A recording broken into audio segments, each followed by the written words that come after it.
4-5 millions, j'ai plus besoin de faire le kéké sur internet. Et que c'est à double tranchant. Je tombe sur mes propres produits en contrefaçon. T'es allé chercher ton petit shot de dopamine, mais sur le long terme, tu sais que très bien que ça va te fumer, quoi. 1 million d'audience, le gros truc, on a payé ça 500 €. C'est marqué sur le paquet que ça va te tuer et ça coûte 5 à 10 €. Le calcul, il est simple. Bonjour à tous, j'espère que vous allez bien. Aujourd'hui, un invité d'honneur, d'exception. Vous le connaissez peut-être, certains d'entre vous. En tout cas, je suis très content de le recevoir parce que ça fait un moment qu'on doit se positionner un petit podcast ensemble, mais il est justement parti à Marbella. J'ai fui au soleil et votre météo là, elle me convenait pas du tout. Ouais, je peux comprendre, effectivement. Bon, comment tu vas, mon Ça va cher? et toi? Écoute, ça va. Comme tu peux le voir, on essaye de galvaniser les foules, même si on n'est pas aussi présent sur les réseaux sociaux que certains. Je suis impressionné, hein, le studio est professionnel. Ouais, on a fait du travail en 2 ans. Ça fait 2 ans que tu es parti à Marbella. Ouais, 2 ans et demi, ouais. Ouais, c'est ça. Alors, parce que vous allez le voir au fur et à mesure dans le podcast, on s'est connus il y a assez longtemps, mais je pense qu'on va déjà t'introduire pour les personnes qui ne te connaissent pas. Qui es-tu? Que fais-tu? En quelques petites minutes. Alors moi, je m'appelle Miguel. J'ai été, on va dire, pendant 15 ans dans le mouvement hip-hop en Suisse, donc vraiment le rap suisse, la musique, autant en tant que chanteur, artiste, que producteur de vidéoclips, marketeur. J'avais lancé aussi des sites internet liés au mouvement du rap suisse, donc un média qui s'appelait stéréotype.ch. Et du coup, j'étais vraiment, si tu veux, j'ai vraiment tourné autour de ce mouvement en tant qu'artiste, en tant que producteur, en tant que réalisateur, en tant que promotion, etc. Et j'ai toujours eu cette passion pour la musique. Mais à la longue, malheureusement, je m'y retrouvais plus avec les années. Et malgré certaines très bonnes choses qu'on a pu faire et très bonnes choses que j'ai pu découvrir, c'est que je me retrouvais plus parce que je commençais à être une personne qui aimait assez le sport, le côté sain, le business, le e-commerce, on en parlera. Et je me retrouvais plus dans les gens avec qui j'étais confronté au quotidien dans la musique. Et tu sais, des fois, c'est sur des petits trucs, mais voilà, le producteur, il répond pas au téléphone, l'autre, il perd les pistes, beaucoup de drogue, entre guillemets, et d'alcool. Et donc, je trouvais que c'était à la longue négatif, et par rapport à l'âge qui commençait à filer, et mon statut social, je trouvais que ça collait plus du tout à ce mouvement, et je me voyais plus me faire des vieux os dans ce domaine, entre guillemets, voilà. Donc, le départ, c'est fait. Parce qu'en fait, on s'est rencontrés, il y a 3 ans, je sais plus. Explique-leur, du coup. Ouais, alors... Au début, le sociopathe que vous avez en face de vous n'était pas un petit peu comme aujourd'hui. C'est-à-dire que je ne laissais transparaître absolument aucune info. Et on s'est rencontrés à Lausanne, dans un Starbucks. C'est ça, tu m'avais contacté pour discuter. Voilà, et on a dit, on va parler business, parce qu'à l'époque, moi, je faisais des petites choses en termes de e-commerce avec les info-entrepreneurs de l'époque. Et je dis, tiens... Il est en Suisse, on va voir ce qu'on peut faire. Et on s'est rencontrés et on a fait un bout de chemin ensemble sur plusieurs business, mais entrecoupés. Et il y en a une que je me rappelle, mais la toute première, je ne me rappelle pas. Je me rappelle la partie musique, mais la partie où on s'est rencontrés ensuite... Parce qu'à la base, moi, ce qui m'avait... Pourquoi, en fait, à la base, j'ai accepté de te rencontrer, c'est qu'à travers tes messages, tu me faisais comprendre que les emails marketing, les tunnels de vente, les ads, etc., c'était une chose que tu maîtrisais. Ouais. Et c'est vrai que moi... Dans mon entourage, qui était très lié rap, la street, etc., j'avais pas trop ce genre de format de personnes qui s'intéressaient au même sujet que moi, entre guillemets geek, tu vois. Et c'est vrai que du coup, quand tu m'as parlé de ça et que tu me disais, voilà, je viens de France, mais maintenant je suis en Suisse, etc., je dis, ça colle directement parce qu'on va pouvoir échanger sur des sujets que je peux pas échanger avec mes amis. Et du coup, j'ai dit, vas-y, super, on va pouvoir se rencontrer. Et du coup, je voulais voir aussi ton niveau de connaissance et je me suis rendu compte que effectivement, tu maîtrisais très bien le sujet. C'est comme ça que ça a commencé, en fait. Ouais, et après... Il y a eu un passage à vide entre les deux. Et ensuite, on s'est retrouvés sur un projet musique où on créait en fait de l'instru qui était ensuite commercialisé. Non, en fait, on vendait, si tu veux, Dila, qui était producteur de musique, vendait des packs de musique, donc des outils, on va dire, qui servent aux autres producteurs à faire de la musique. Donc des packs de samples, de kicks, de snares, etc., des batteries, des pianos, etc. Mais au final, le format, c'est un produit digital, donc sous format zip. Et du coup, l'intérêt que j'avais, vu que j'étais dans une époque e-commerce et dropshipping, c'est que nous, on avait toujours les problèmes soit de logistique, soit de délai de livraison, soit avec la Chine. Catastrophique. Et là, on s'est rendu compte qu'en fait, on avait un produit déjà qui se livre en instantané, qui nous coûte 0, parce que c'est pas à chaque vente du produit, c'est comme une formation, etc. Tu peux vendre en illimité le produit sans que tu aies des frais. Ouais, ça marchait bien en plus. Et tu n'avais pas vraiment de litige, de problème. Le gars reçoit direct son produit, il est content, il utilise. Et du coup, à scaler businessment parlant, c'est beaucoup plus intéressant vu que tu n'as pas toutes les contraintes du dropshipping.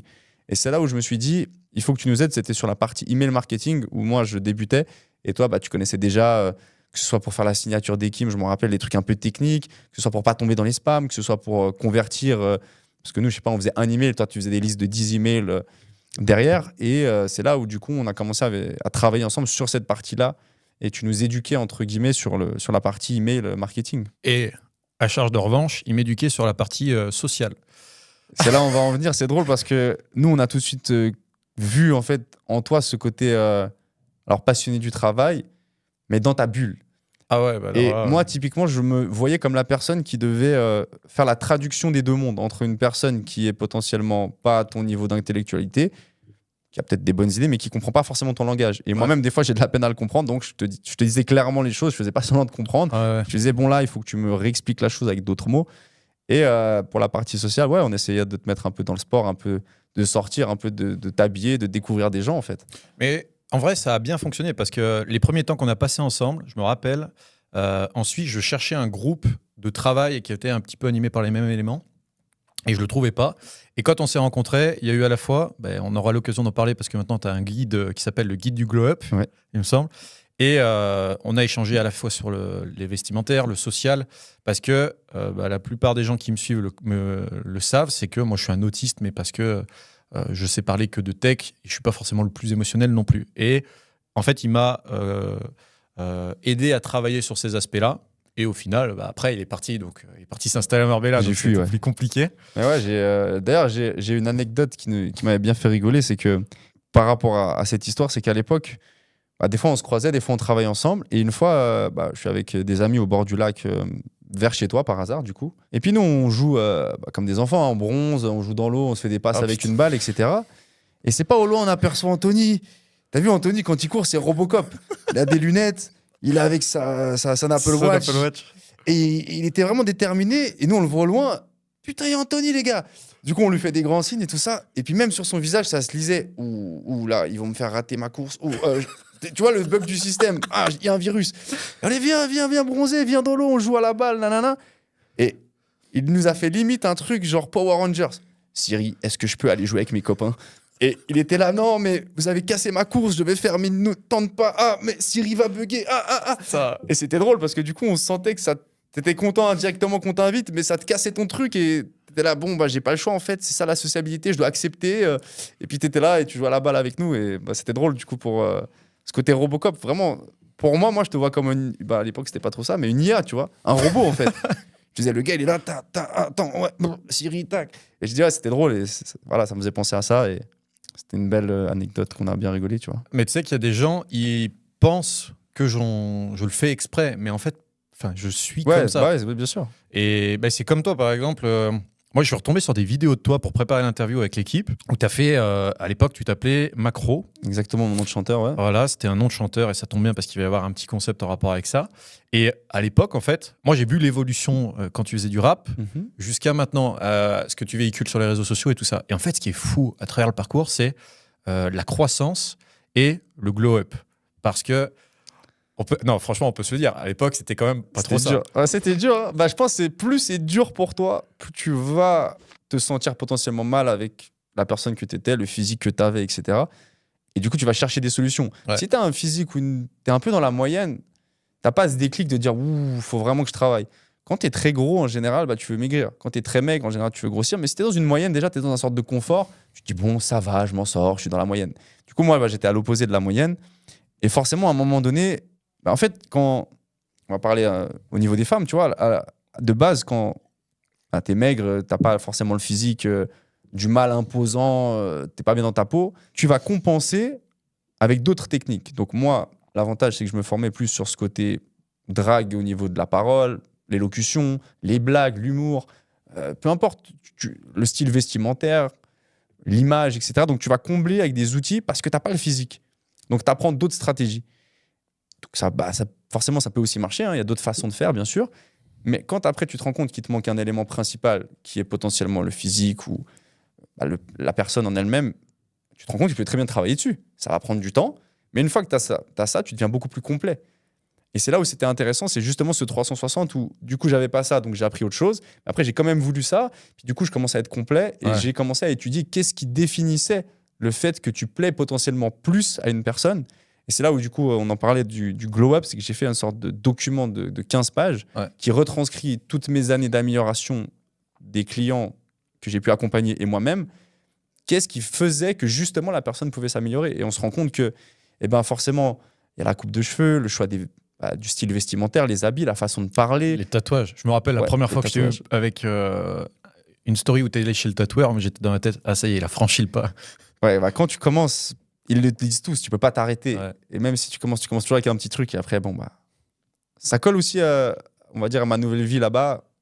Presque tout le monde a ce type de corps, ce type de tatouage, le bronzage, les dents blanches, etc. Et c'est ça aussi. Le glow-up, pour moi, c'est qu'est-ce qui plaît aux gens ou bien qu'est-ce que toi, tu trouves attirant chez les gens, que ce soit masculin ou féminin. Tu regardes, tu te dis, OK, les acteurs, les chanteurs, les sportifs, ils ont une aura, tu vois. Tu te dis, ils sont imposants, les mecs. OK, qu'est-ce qu'ils font? Comment ils s'habillent? Comment ils parlent? La prestance, tu vois. Et tu fais des notes, tu apprends et tu t'améliores. Et pour moi, le glow-up, c'est pas un truc genre, ça y est, j'ai 100%, j'ai fini, je peux arrêter. C'est un continuel investissement sur soi-même et tu peux toujours t'améliorer dans peu importe les types de pyramides, les colonnes, tu vois. Et il y a plusieurs colonnes. La façon dont tu parles, il y a ton attitude, il y a ton corps, il y a l'aspect financier. Forcément que plus tu montes aussi dans l'aspect financier, plus tu as de chances de pouvoir être intéressant aussi pour certains types de femmes.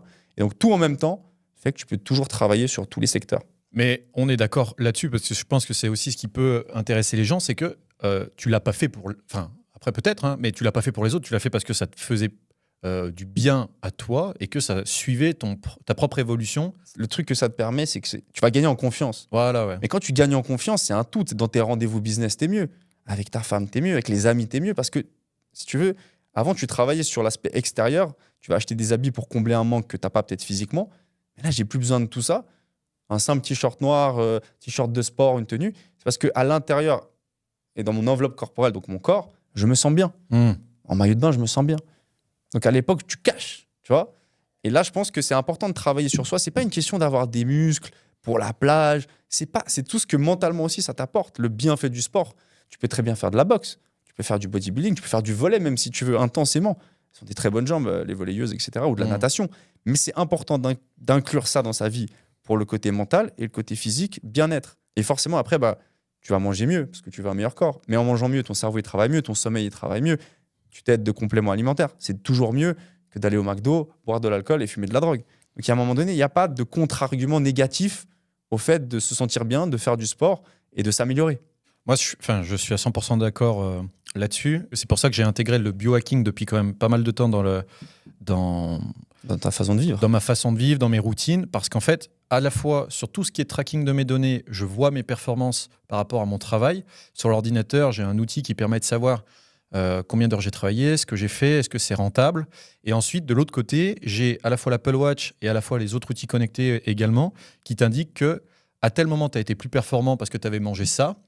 Et que, par exemple, le soir, tu t'es couché, tu as niqué 2 heures de sommeil parce que tu t'es couché à 1h du matin.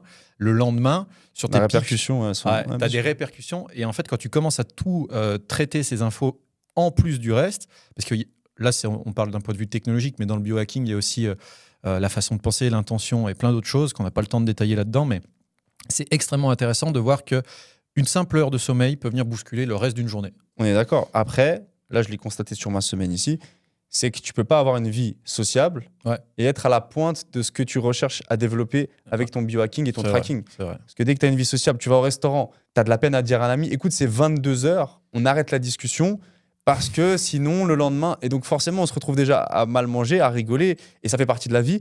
Et puis d'un coup, c'est 2 heures du matin, demain j'ai le podcast, à 7 heures je dois me lever, mais du coup, j'aurai pas mes heures de sommeil. Forcément, ça fonctionne plus. Donc ça s'applique, et d'ailleurs j'ai ma routine quand je suis à Marbella au soleil, je peux me permettre d'appliquer ce genre de choses. Voilà. Mais je suis seul dans ma bulle. Ouais. Et dès que tu veux te sociabiliser ou faire des repas avec des amis, tout ça marche plus, tu vois. C'est pour ça qu'en fait le podcast, quand tu m'as dit c'est bon, ok, moi quand tu m'as dit 11h midi ou midi, je sais pas, j'ai regardé, je fais alors si on fait ça et ça, faut que je prenne la pilule à 11h55, mais alors du coup mon verre d'eau il va. Il sait. C'est ça, bien sûr. Mais ça s'applique encore une fois c'est pas tout le monde qui peut le faire et c'est pas non plus une routine que tu peux tenir à l'année. Il y a un moment donné, tu seras en déplacement. Donc bien sûr que tu peux optimiser pour le déplacement, donc tu vas déjà penser, mais il y a des moments où voilà, la vie fait que tu peux pas couper tous les moments pour du biohacking, tu vois. On arrive au moment du concept. Donc ça fait un moment que tu n'as pas fait de musique. Hein. Tu me disais au début. Ouais, là. bien 4 ans que j'ai pas voulu. Et de toute façon, j'en ferai plus, mais ça fait bien 4 ans que j'ai quitté ce milieu pour des simples raisons, mais oui. Ok. Ben, en tout cas, ça tombe bien parce que justement, je pense que c'est l'occasion de te faire replonger dedans. Alors, on va pas te faire un setup de malade, mais il y a une appli qui est sortie il y a quelques jours qui est celle-ci. Je sais pas si tu en as entendu parler. Non.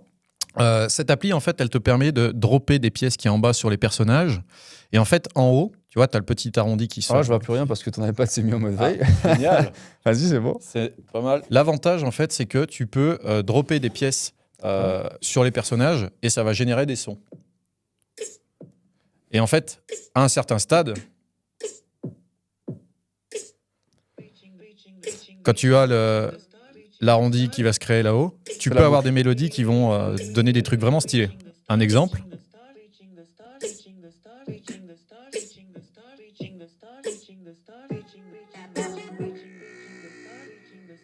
Bon, moi, je vais y aller, hein, écoute. Ah ouais, et le but, c'est que tu vas nous en faire une. Et si tu regardes bien au niveau des touches, tu peux les muter, ouais. Tu peux les muter, tu peux les enlever en faisant des slides comme ça. Et tu vas nous faire un petit extrait tranquille de quelques secondes. En tout cas, tu vas pouvoir découvrir l'outil. Et en fait, en même temps que tu vas le faire, tu vas nous dire pourquoi tu ajoutes tel et tel élément. Les basses se trouvent dans le coin supérieur ici. Okay. Et après, la musique se trouve en bas. Donc, je te laisse découvrir l'outil et te faire plaisir. Et crois-moi que j'écoute ça d'une oreille attentive et que de toute façon, ça sera enregistré pour nos téléspectateurs. Et du coup, je dois... Normalement, je peux pas deviner du coup forcément quel type de son correspond à quelle icône. 100% découverte. Et en fait, dans le coin en haut à droite... Ah, c'est stylé. Okay. Ah, c'est vraiment stylé. Ils ont fait un super taf. Il va partir sur un petit move techno là. Là, je vais essayer le vinyle avec. Il va redémarrer dans 3, 2, 1, go! Et après, tu peux ajouter, je sais pas moi, il y a les gars qui chantent et tout sont en bas à droite, il me semble. En bas à droite. Je pense qu'on va contacter DJ Snake là, on a un truc.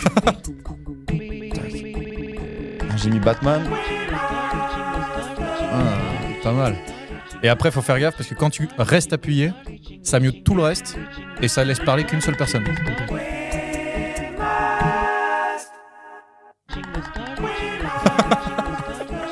Là, les gars, si vous voyez ça, il faut booker. Je vais mettre une adresse email si vous êtes chaud. On va faire un showcase là. Ok, je vois le concept. Et du coup, c'est quoi la finalité? C'est juste de la détente. C'est juste histoire de faire une petite détente tranquille. Depuis quand tu fais du divertissement, toi? C'est quand t'es aux toilettes? J'essaye. C'est pas de traquer tes calories? Non, mais après, moi, il y a des trucs que je sais faire. Tu vois, c'est plus ce genre de choses. Tu vois, ça démarre comme ça. Après, je le maîtrise, l'outil. Quand tu me dis que t'as pas de temps, en fait, t'as du temps, toi. Après, je teste des trucs. Je teste des trucs, mais les résultats sont pas trop mal. Je te laisse écouter et juger. Je pense qu'on a le nouveau Dr Dre. Pas tant. En Suisse, là. On a un truc. Et on peut essayer aussi avec cette combi.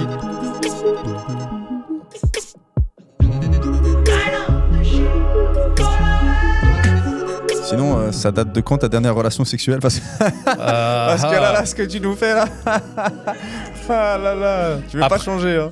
Après, en fait, ça fait partie du truc aussi, hein, parce que voilà.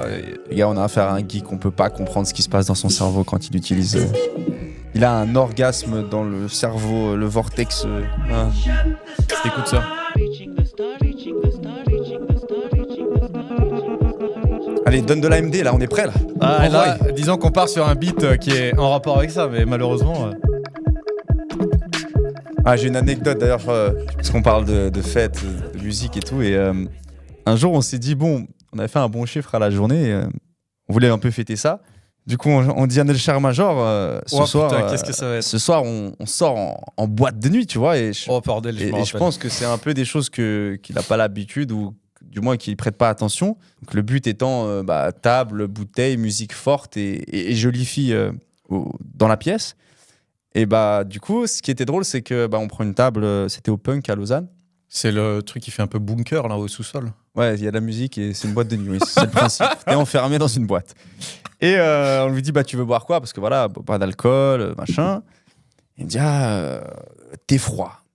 Je dis ouais, on peut. Ça va, au Punk, on connaît les gens, et tout, on peut avoir du thé froid, tu vois. Donc on lui commande vraiment comme dans les boîtes de nuit, mais une bouteille de thé froid, et puis on fait mettre les feux d'artifice là, comme quand il livre les bouteilles d'alcool. Et du coup, il reçoit son thé froid.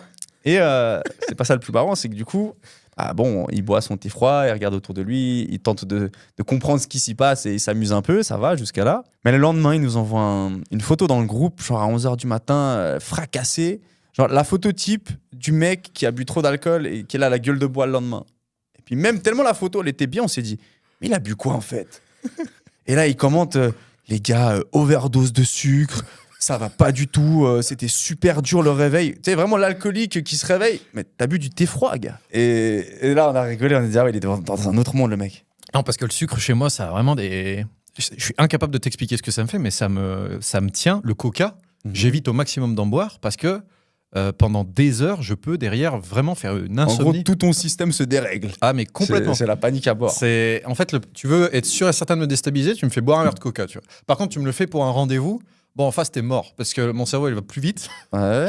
Mais voilà, si tu me fais ça à 22, 23 heures, t'es sûr de pas dormir beaucoup, tu vois. Ta montre, elle va pas être contente. Elle va pas être contente du tout. Là, t'es en train de me parler de boîte de nuit et tout ce qui s'ensuit. Moi, j'ai une petite question pour toi. Actuellement, sur les réseaux sociaux, ça a complètement switché. C'est-à-dire que moi, j'ai suivi les contenus là, en 5 ans et je trouve en tout cas que ça a switché. Comment tu fais pour garder une audience qui t'a suivi quand même au début peut-être pour la musique, ensuite pour le e-commerce. Après, il y a eu C'est la vie que tu as lancé aussi. Ouais, du coup, on avait lancé il y a quand même pas mal d'années. À l'époque, ça s'est fait comment? C'est que on est dans la musique, donc on faisait du rap, des clips, on avait de la visibilité à ce moment-là, et on s'est dit il faut qu'on lance un produit entre guillemets merchandising qui puisse être vendu à notre communauté. Mais en même temps, je voulais pas le t-shirt du rappeur de base avec son nom, parce que je voulais que même si tu n'es pas fan, ou même si limite tu ne m'aimes pas, il y a quand même la possibilité que tu achètes mon produit sans forcément savoir que c'est moi. Ok. Parce qu'il faut savoir, à l'époque, les gens se cachaient derrière la marque, en général. Et aujourd'hui, on aime bien justement se vanter d'être le créateur de telle marque parce que c'est vendeur quand tu fais des formations ou peu importe. En e-commerce. En e-commerce. Ouais. Donc aujourd'hui, on ne se cache plus derrière, mais à l'époque, on voulait que personne ne le sache pour que les gens achètent notre marque sans pouvoir savoir qui c'était. Et du coup, je me disais, je veux pas un t-shirt où c'est marqué Macro parce que, à part quelques fans un peu vraiment fans, personne ne va acheter ça. Et du coup, je me suis dit, mais comment on peut faire le but recherché, c'est de pouvoir marcher à l'étranger. Donc j'ai commencé avec... sur Google, j'avais marqué les 10 phrases françaises les plus recherchées dans le monde pour que potentiellement aux États-Unis, en Chine, le mot soit connu. Et le numéro 1, c'était « c'est la vie ». Ah ouais? Et je dis, ok, il y a des mots Frenchy comme ça qui marchent dans le monde entier, comme bonjour. Mais il n'y avait pas ChatGPT à l'époque. Ah bah non, là on est sur, je pense, 2012, 2013, 2014. Ah ouais. Dis-toi que quand j'ai commencé Shopify, ça n'existait pas en français. J'avais une version anglaise. Il n'y avait pas encore la version française du back-office. Ah putain, c'est vrai que j'étais vraiment dans les prémices de Shopify. Et le dropshipping n'était pas encore là. Du moins, pas aussi installé. Voilà. Et alors, donc, je me dis, vas-y, c'est parfait. Je regarde, je vois que c'est un nom commun, mais qu'il n'y a pas en soi de marque de streetwear, donc on va dire de marque un peu branchée autour de ça. Et je rajoute le pari parce que je viens de Genève. Si je mets Genève, c'est pas forcément vendeur. Genève, c'est plus sur les montres. Ouais, ça fait nouveau riche. C'est pas dans l'univers du streetwear. Par contre, Paris, je me rappelle, il y avait déjà Balmain qui mettait Paris, Louis Vuitton, machin, Paris, tout ça. Je dis, ça colle à la capitale de la mode, c'est la vie, Paris. Et il faut savoir qu'à l'époque, on est à peu près la première marque de streetwear, donc un peu dans ce domaine de petits créateurs, qui met un nom français plus la ville de Paris. Mais après, on l'a vu, beaucoup de marques, même les Hollandais, reprenaient des noms français et marquaient Paris en dessous. Ou des autres rappeurs qui prenaient un nom. Et en fait, ça devenait les gens qui voulaient faire une marque rapidement, facilement, ils mettaient un nom français et le mot Paris, tu vois. Et donc, ça a été repris, cette connotation. C'était la mode. Ce format, en fait. Tu vois. Et nous, on l'a fait au début. Et quand j'ai lancé ça, j'ai découvert le e-commerce parce que j'ai dit, OK, à l'époque, ça n'existait pas le dropshipping, le print on demand, tout ça. Donc, on devait investir 20 000 euros, par exemple, de commande, avoir un stock, et puis vendre à notre communauté, à nos amis. On faisait des pop-up stores dans des boutiques et la digitalisation, donc vendre en ligne. Donc, il me fallait une boutique. Comment je fais? Ah, Shopify. Il y avait aussi PrestaShop à l'époque, mais je trouvais plus complexe. OK, Shopify. OK, il faut faire des photos. Il faut vendre les produits. Il faut faire des pubs. Il faut le placer à des gens. Et dis-toi qu'à l'époque, pour l'anecdote, c'est qu'on avait eu, je sais plus, Anaïs, je crois, une star de télé-réalité de l'époque. À l'époque, le deal, c'était Prime sur TF1. Donc, c'était genre la fin de... Je ne sais plus quelle émission de télé-réalité. Donc, sur le plateau avec Nikos. C'est vraiment le Prime de fin de... Le gros truc. Donc, la star de télé-réalité devait porter le t-shirt lors du Prime sur TF1 qui avait genre 1 million d'audience. Le gros truc. Ouais. On a payé ça 500 €. Et c'était les prémices du placement influenceur. Ça n'existait pas. Il n'y avait pas d'agence. C'était tellement Et la du bonne coup, à époque. l'époque, c'était Michael Bizet, je passe la dédicace, qui nous avait organisé le contrat parce qu'il avait accès à ces gens-là. Et on avait payé 500 €. Aujourd'hui, 500 €, t'as même pas un tweet. Tu vois, t'as même pas une story. Il y a des stories à 5 000 €. Là, on était sur Puis le prime de elles ont même TF1. plus le même effet. Mais en plus, là, on était sur le plateau. Donc, on avait et la personne qui allait faire le post Instagram, la story, et toute l'audience de TF1 en prime. Il n'y avait pas de scotch sur le logo, tu vois, donc on était bien. Et donc, c'est là que ça a commencé, on va dire, le marché de l'influence, mais ça n'existait pas. Donc, on est aussi dans le début de l'influence payée pour influencer. Et tu sais que en préparant toujours ce podcast, j'ai retrouvé des photos de C'est la vie Paris sur des boîtes au Maroc et en Algérie. Alors, on a eu beaucoup de contrefaçons. Et justement. Et d'ailleurs, moi, pour la petite anecdote, c'est quand j'étais plus jeune, j'aimais bien aller à Marrakech pour acheter de la contrefaçon. J'avais pas les moyens d'acheter du vrai et je voulais briller. J'avais pas de corps. Je me disais, bon, moi, j'ai des marques de luxe qui étaient fausses. Et le jour où je me rebalade pour aller faire limite mes emplettes au marché de Marrakech, je tombe sur mes propres produits en contrefaçon. Oh, Et excellent. je dis, et moi, je suis content, tu vois. Bah oui. Ça veut dire que je suis sur un next step. Ça veut dire que si on me copie, c'est qu'il y a une forme d'intérêt pour la marque et ils pensaient qu'ils allaient vendre ça. Donc, je dis incroyable, tu vois. Et après, malheureusement, on a été copié à une autre échelle avec les Chinois. Sur Shein, tout le truc, c'est devenu... là, on peut pas lutter, tu vois. Des fois, je vois des influenceurs au Brésil, je sais pas quoi, qui ont des 4-5 millions d'abonnés. Avec Et du portent C'est la vie. du C'est la vie, mais c'est pas mon modèle. C'est celui de Shein, tu vois, qui vendent 10 €. Ou même sur AliExpress. Parce que tu peux pas le... Ah ben non, légalement, tu peux pas le protéger. Ouais. Mais non, en plus, en Chine, il va faire un procès à qui, tu vois. Et même la dernière fois, je suis là au fitness. Donc là, on est quand même sur du presque 10 ans plus tard. Hein. Ouais. Je m'entraîne. Le mec à côté de moi, il a un survêt complet, short et t-shirt.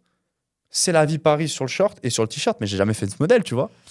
Et donc, je me dis, c'est incroyable parce que, bon, bah. Mais savoir que tu es l'initiateur de ça, Ouais. c'est quand même pas mal.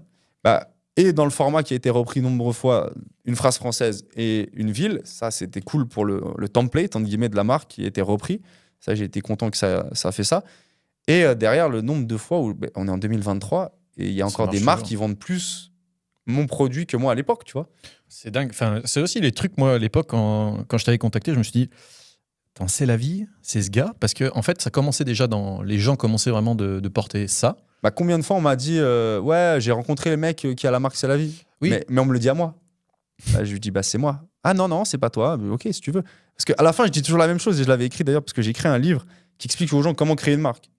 Donc de streetwear. Ah, mais je l'ai acheté en plus, le bouquin en vert là, c'est Ouais, ça. exactement. Donc je donne mon expérience sur mes 5 ans de développement de marque aux gens et à la fin, j'ai marqué tant mieux si des gens pensent que c'est pas moi ou c'est leur marque parce qu'à la finalité, le compte bancaire qui est relié à la marque, c'est le mien. Donc vous pouvez parler comme vous voulez de la marque, le compte bancaire lié, c'est le mien. Trust. Il n'y a pas de souci. Tranquille, du moment que ça vient sur mon compte à la fin, je suis content. Tu vois. Ouais.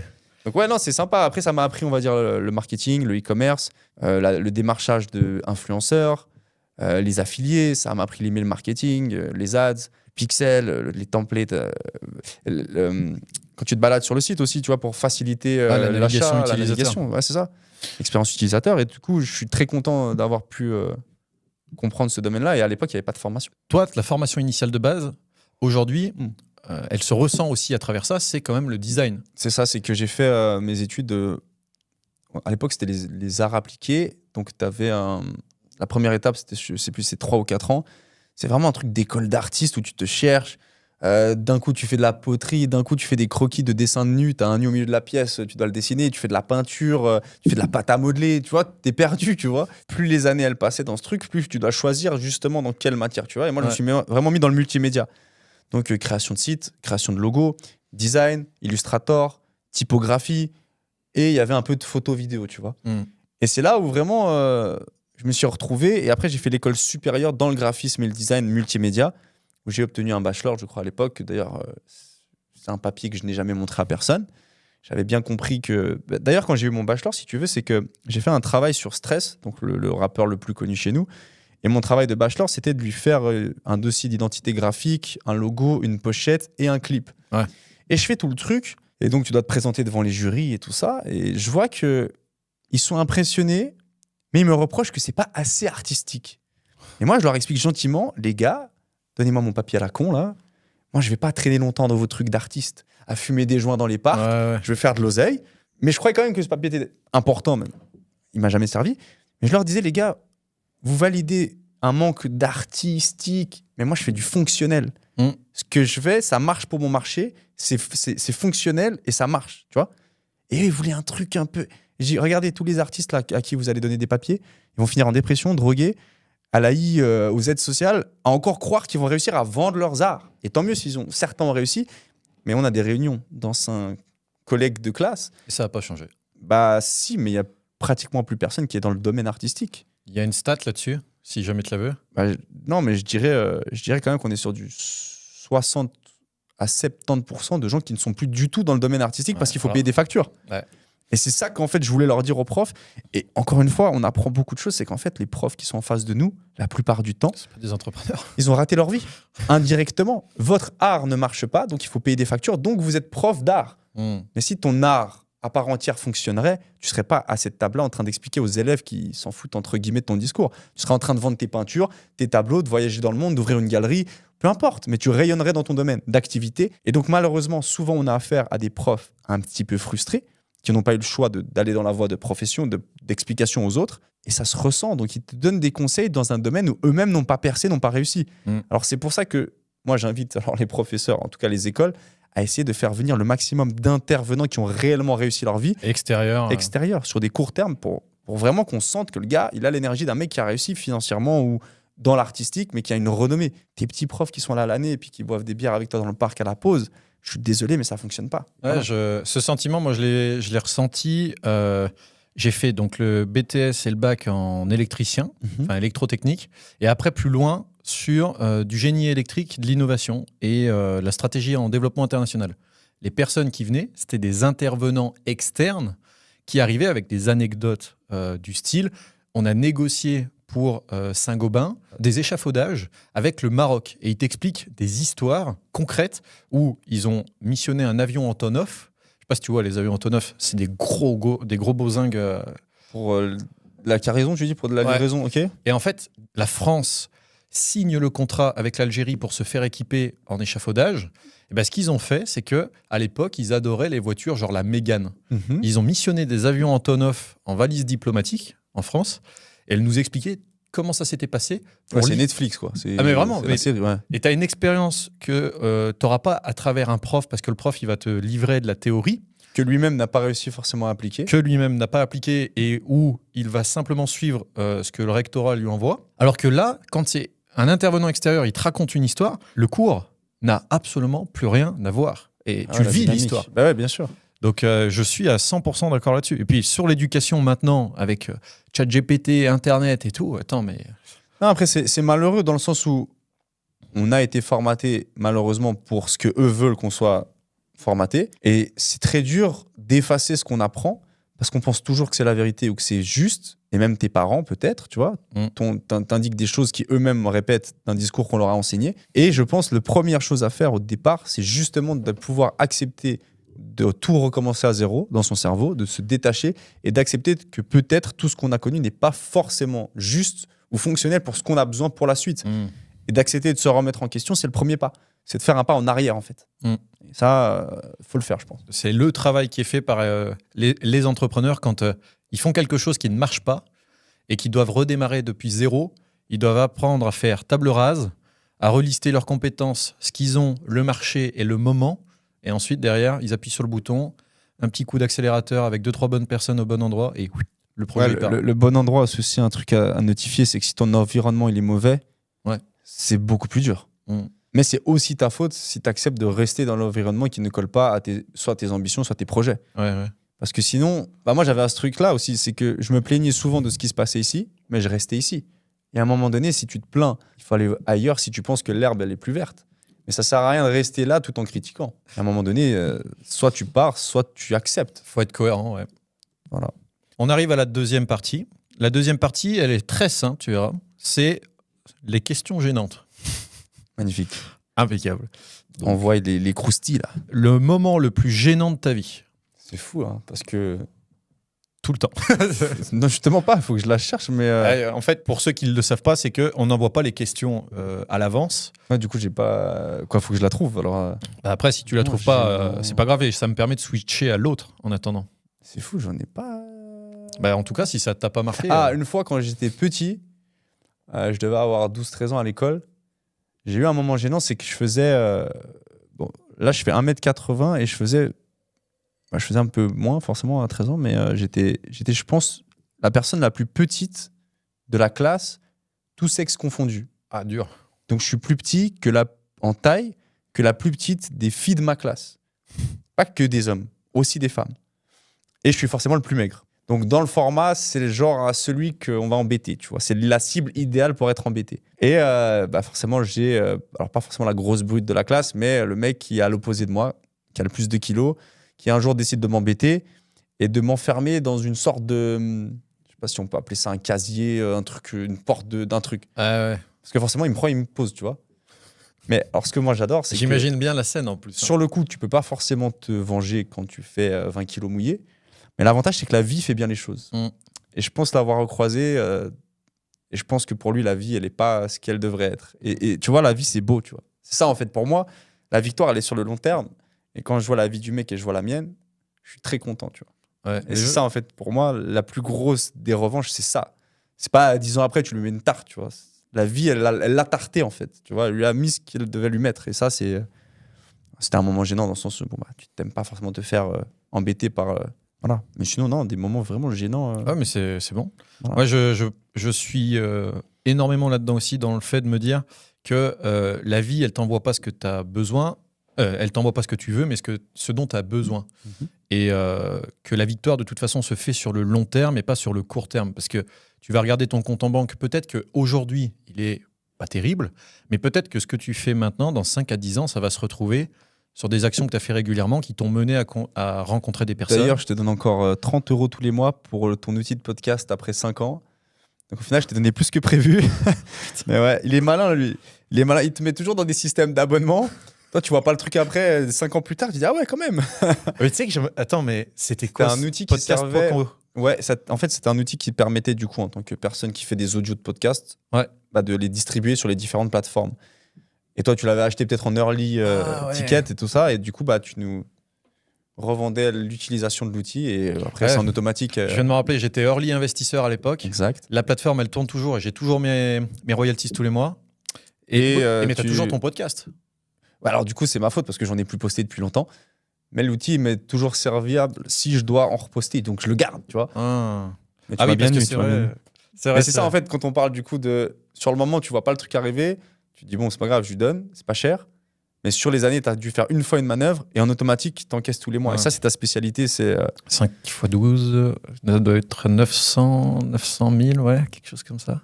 Ouais, 900 à 1000 €. Tu vas payer la bouffe à midi. Aïe, aïe, aïe. Donc, après, en vrai, ça a servi. La deuxième question, c'est est-ce que Jean Kess, alias Miguel, ou Miguel, alias Jean Kess, croit en Dieu? Alors, je crois qu'il y a une forme de supériorité, bien sûr, okay. mais c'est pas magique. Hein.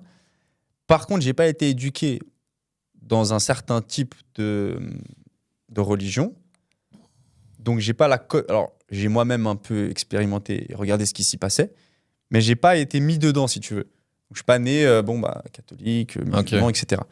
Donc j'ai jamais eu, même en termes d'amis, c'est comme ça qu'on va dire, j'ai découvert les différentes cultures, c'est que j'ai des amis de chaque culture. Donc, tu vas manger chez l'un, tu vas manger chez l'autre, ça parle telle religion, l'autre religion. J'ai toujours eu une oreille attentive sur ça. Et je crois bien sûr que c'est pas nous les maîtres de l'univers. À un moment donné, vu les miracles qui s'y passent, et quand tu regardes la nature, les animaux et peu importe, et à un moment donné, il ne faut pas croire qu'on est plus haut que la nature ou plus haut que les animaux. Et donc, je pense bien qu'il y a une forme supérieure. Je crois totalement que rien n'arrive par hasard.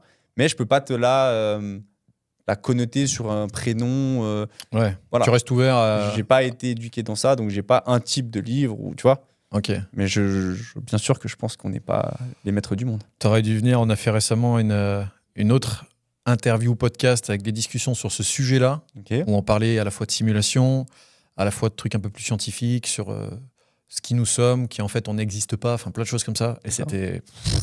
On s'est retourné le crâne pendant quelques heures, tu vois. Okay. Il y a une autre question aussi que je voulais te poser, là c'est un peu plus personnel, c'est pour combien, donc on parle d'argent réel, parce que l'avantage avec quelqu'un qui a fait du business, c'est qu'il a vraiment il connaît la valeur de l'argent. Donc, vraie question, pour combien d'argent tu quittes définitivement Internet?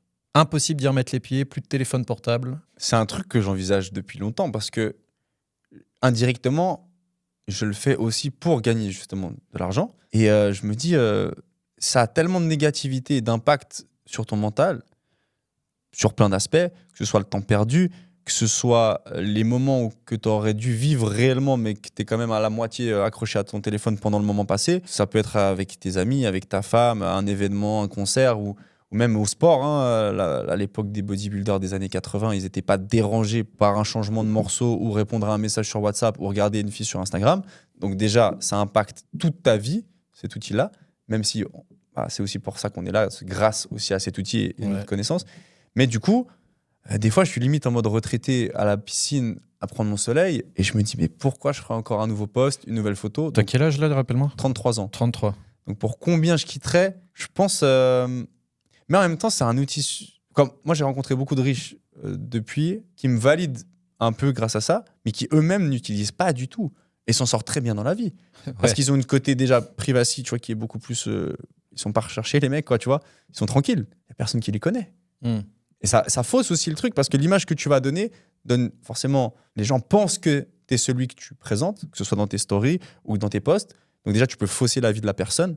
Autant les gens font penser qu'ils sont riches ou sympas alors que c'est pas des gens sympas. Les scammers, c'est la base. Un scammer te fait croire que c'est pas un scammer, c'est le but de la trappe. Et donc, c'est ça que moi je trouve assez fou, c'est que limite sur une story, les gens disent « Ah, il est comme ça parce qu'il a dit ça en 5 secondes ». Et ils n'arrivent pas à prendre du recul aussi, que peut-être des fois, c'est justement pour les faire interagir qu'on va dire ça de cette façon-là, etc. Et que dans la vraie vie, on a quand même du recul sur ce qu'on poste. On sait que c'est un outil. Et donc, pour combien je quitterais ce milieu? Pas énorme, je pense. Tu me donnes 4-5 millions. Je me dis, laissez-moi tranquille. Je fais mon immobilier avec mes contacts, ma femme, mes trucs. J'ai plus besoin de faire le kéké sur Internet. Je fais mon sport tranquille. J'ai ma villa avec mon sport en bas. Ouais. J'ai mes amis, j'ai ma piscine, tu vois. Mais en même temps, j'aime bien...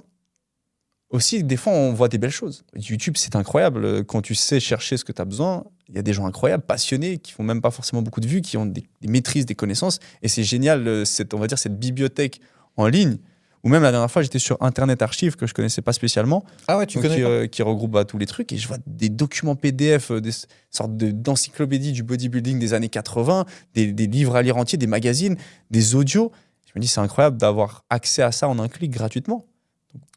Donc ouais, Internet, c'est quand même magnifique. Mais il faut savoir s'en servir. Et malheureusement, avec cette culture du vide qui est forcément mise en avant, que ce soit par les téléréalités, les TikTok et autres, si tu sais pas trier, malheureusement, tu peux vite te faire avoir. Et être consommateur de contenu débile. Moi, j'ai arrêté de regarder tous les contenus sur Internet. Tout ce qui n'est pas quelque chose qui va m'apprendre une nouvelle compétence ou en développer une, j'ai arrêté de regarder. Les podcasts, je ne regarde plus. Je regarde que les trucs US en rapport avec la tech, l'évolution de l'homme, l'anthropologie. Bon, encore, un podcast reste quelque chose d'utile. Oui, par rapport à tout ce que tu vois sur les réseaux sociaux, tu es quand même loin de... C'est clair. Tu as quand même filtré déjà. Mais les TikTok, disons que c'est surtout les trucs pour se vider au pire la tête et aller chercher ton petit shot de dopamine. Mais sur le long terme, tu sais très bien que ça va te fumer, quoi. Avant de passer au prochain concept, j'ai plusieurs petites choses que j'aimerais voir avec toi. Mais en fait, tu as un guide en fait, pour Glow Up qui est sorti. Est-ce que tu sais nous en dire plus? Parce que tout à l'heure, on a eu un bref aperçu.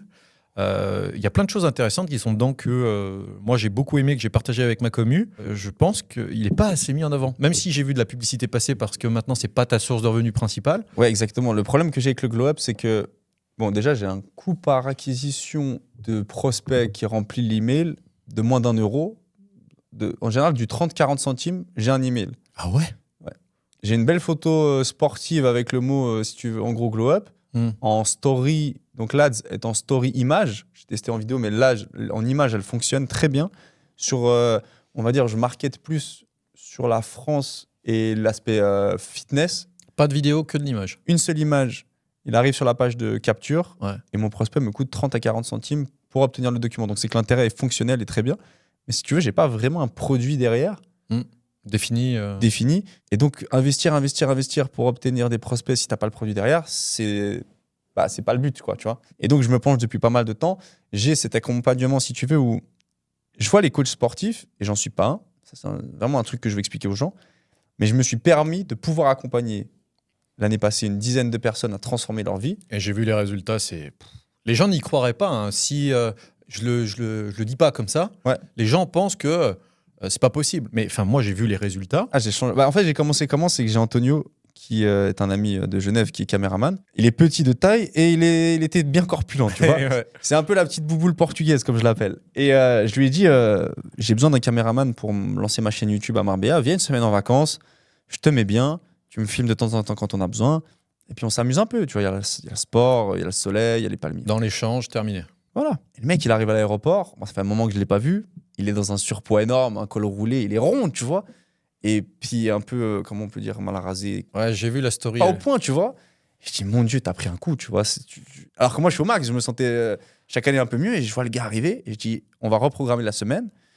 Et oui, on va essayer de me filmer un peu, mais on va se concentrer sur toi. Je vais te faire découvrir l'univers sportif de ma salle, qui est ta première découverte d'une salle de sport. T'es à Marbella, sous le soleil. Il y a des jolies filles et des bodybuilders. L'ambiance, elle est cool. Tu te dis, je vais évoluer dans ça. C'est pas les petits vieux du coin. Tout le monde est beau. Il faut savoir qu'à Marbella, il y a un truc, c'est qu'on dirait que c'est filtré pour les personnes qui prennent soin d'elles. C'est le filtre Insta, mais dans la réalité. C'est Insta dans la réalité. et donc, forcément, quand tu arrives dans un endroit où tout le monde est beau, même les cinquantenaires qui viennent en Porsche avec leurs femmes, machin, les bijoux, les bronzés, tout ça, non, il faut faire un effort. Et c'est là où, du coup, tu te redis, OK, moi, je me laisse plus aller que le cinquantenaire là qui est avec sa femme. C'est pas possible. Ah ouais. Et c'est là où tu te dis, non, mais j'ai encore beaucoup d'années devant moi. OK, je vais chez le coiffeur. OK, je fais du sport, je prends un peu le soleil. Et du coup, Antonio, j'ai essayé pendant une semaine de le mettre dans ça à coup de 2 séances par jour, tous les repas à la maison propre. Aussi lui faire découvrir que tu peux manger bien et propre en même temps. C'est pas non plus si privatif que ça. Et le mec, il s'est rendu compte. Première semaine, on perd 4-5 kilos et on a quand même mangé ensemble. C'était pas horrible, tu vois. C'est pas genre, je te mets une feuille de salade et voilà. Il y a de la viande, il y a du riz, tu vois, protéines, il y a tout ce qu'il faut. Et le gars, il dit, cool. Et là, j'ai dit, mais il faut que tu continues. Donc, j'ai fait un programme, je l'ai suivi tous les jours.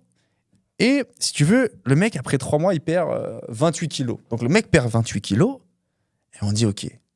Moi, j'ai documenté tout ça. Ouais. J'ai dit, on tient un truc, reviens. Et là, on va montrer aux gens le avant-après. Mais tu avais pris une vidéo, je me rappelle, la première fois qu'il arrivait à l'aéroport. Exact. Moi, j'étais là en mode... Ah ouais, parce que j'ai toujours cette image en tête où il descend il sort de l'aéroport, tu le filmes, t'es en mode il est là. Ouais, il est là et même moi en filmant, je dis oh putain. Ouais. Mais ça se ressent en et fait. Dit, oh OK. Et vraiment quand il est revenu la deuxième fois, c'est plus le même homme. Ouais. Forcément le mec il se sent bien, le mec il a évolué dans son business avec ses relations, le gars il est frais. Et du coup, je lui avais dit si t'arrives le challenge, je te prends genre pour 100 € d'habits, on va faire un petit tour de shopping, tu vois, de Zara, machin, tout ça. Donc j'ai tenu ma promesse et si tu veux, j'ai documenté tout ça. Et ma femme me disait, mais tu passes quand même beaucoup de temps à la salle pour pas gagner grand-chose. À part mon bien-être et mon physique, c'est vrai que financièrement, pour le temps passé, c'est un peu beaucoup, tu vois. Mais t'entraînes ta femme aussi. Ouais, je l'ai forcé. Je partais du principe que tu peux pas, toi, découvrir le bien-être que ça te procure et pas le partager. Tu peux pas toi-même te sentir bien et qu'autour de toi, tu n'apportes pas cette énergie-là. Il faut donner cette passion et ce goût aux autres parce que c'est un grand bien, même dans les couples là, en général. Moi, je vais rencontrer des gens. Ouais, moi, je m'entraîne, mais ma femme... Mais comment ça? Non, ça peut pas marcher. Tu peux pas la laisser aller. Ouais, mais elle n'a pas envie. Ouais, mais tu dois lui donner envie. Tu dois lui faire découvrir le truc. Tu dois prendre ta patience et ton courage et tu dois la pousser. Comme je pousse mes gars, mes amis ou mes clients, tu vois. Et donc, Antonio, transformation incroyable. Là, je dis on tient quelque chose parce que j'ai, on va dire, contré la problématique du coach habituel qui est payé 30, 50 ou 100 € de l'heure. C'est qu'il est là pendant l'heure. Et après, ciao. Ce qui se passe dans ta vie, c'est pas mon problème. On se revoit la semaine prochaine. Même s'il y en a des qui font un suivi, etc. Il n'est pas dans la vie du mec. Moi, j'avais envie de lui donner ce ressenti où limite, le gars, il est hanté par moi, tu vois. Il doit m'envoyer tous ses repas 3 fois par semaine, 3 fois par jour. Il doit tous les semaines faire la pesée. On doit s'appeler. Quand il a un coup de mou, il doit me le dire. Je lui fais un audio boost, 1 minute de motivation. Et j'essaie de faire aussi en sorte de prendre en compte la personne. Ouais, mais ça, j'arrive pas. Mais ça, j'aime pas manger. Ok, est-ce qu'on peut... C'est pas, tiens, ta diète, débrouille-toi. J'ai plus travaillé l'aspect psychologique de pourquoi tu le fais. D'abord, pour que vraiment, quand tu le fais, à chaque fois que tu as un doute sur pourquoi tu le fais, tu te rappelles ton pourquoi. En fait, j'ai fait un peu le truc de l'entrepreneur sur l'aspect physique. Ouais, sur l'aspect Alors physique. que le coach habituel, bien sûr, qui connaît mieux peut-être l'aspect alimentaire, il connaît mieux peut-être l'aspect exercice, mais il oublie l'aspect psychologique souvent. Et souvent, moi, je pense que c'est le plus important. Si tu as beau lui expliquer l'angle du poignet, le grammage, si le mec, de toute façon, il n'arrive pas à faire une pompe, c'est petit à petit que tu lui apprends des exercices techniques. Mais d'abord, déjà, fais-le comprendre son problème, fais-lui aimer, accepter la chose et lui faire comprendre pourquoi il le fait. Et là, je pense que l'aspect psychologique sur la transformation, c'est ce qui déclenche réellement. Et moi, mon but, donc c'est mon client, il vient une semaine à Marbella. Là, je lui fais le travail psychologique sur une semaine, je le mets dans le bain, on découvre les machines, on découvre le décor. Il voit aussi la beauté des autres personnes, donc on lui donne envie de se rapprocher de ce genre de résultats. Les influenceuses que tu accompagnes. Il y en a des très sympathiques, hein. On vit plutôt bien. Et on les met dans ce truc-là un peu à l'armée, on se lève tôt, on n'est pas là pour faire la fête, même si on est dans un cadre de fête, mais on est là pour apprécier le cadre. Et quand il rentre, le mec, il est boosté, il est prêt. Mais si tu fais ça à distance, il n'y a pas cette confrontation réelle. Mais tu l'as ton offre, au final. Ouais, je l'ai. Donc, on fait aussi cet aspect relooking, coiffeur, shopping, photo. Tu sais, je fais un peu de création de contenu, malgré que c'est la première semaine. Ouais. Vers la fin de la semaine, quand tu as 3-4 kilos en moins, tu as le coiffeur, tu as la coupe idéale, tu as les vêtements, on arrive à te sortir une photo déjà où tu te sens bien. Tu te dis, c'est moi ça. Et en général, les mecs, soit sont entrepreneurs. Donc, pour LinkedIn, Facebook, Insta, c'est pas mal parce que souvent, ils délaissent. Quand tu te sens pas bien, tu délaisses tes réseaux. Tu ne postes pas depuis un moment, tu te sens mal. Donc là, je la poste, je suis au soleil, il y a des palmiers, je suis content de montrer ça. Et j'aide aussi sur la partie, entre guillemets, dating femme, dans le sens où je vais pas être coach de séduction. Et tu as un catalogue avec des... Non, mais je vais essayer quand même de travailler la compréhension de comment aborder la femme, de comment peut-être utiliser les outils comme Tinder ou autre, comment choisir les bonnes photos, comment te présenter au monde, tu vois. Donc, un peu ce personal branding, parce que je pense que c'est important, peu importe ton domaine, d'être sur les réseaux sociaux un minimum, tu vois, que ce soit pour le professionnel ou le relationnel. Ok. Donc, c'est ça un peu le pack complet où j'essaie de pousser la personne. Pour moi, c'est le glow-up en général. Et si vous ne le saviez pas, je vous le dis, parce que pourquoi j'ai pas encore été là-bas.